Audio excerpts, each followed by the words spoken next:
Қайырлы күн достар, менің парақшама қош келдіңіздер. Мен бүгін сіздерге азиатский салат жасап көрсетпекшімін. Алдымен етімізді ірі емес, майдадай емес бөліктерге бөліп турап аламыз. Мен 3-1-леп турап алдым осылай. Сосын қиярымызды алып, оны да майдадай емес, ірі емес бөліктерге бөліп турап аламыз. Сосын 2 дана қызыл және сары болгарский қолдандым мен.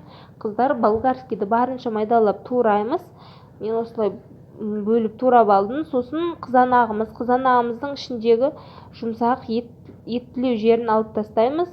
Өйткені салатымызға суы шығып кетпес үшін кинзамызды да турап аламыз.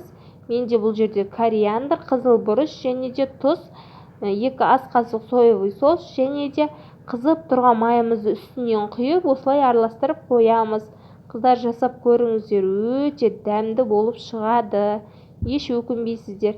Кинзаны араластырсаңыздар да болады, осылай үстінен сеуіп қойсаңыздар да болады. Мен үстінен сеуіп қойдым қыздар.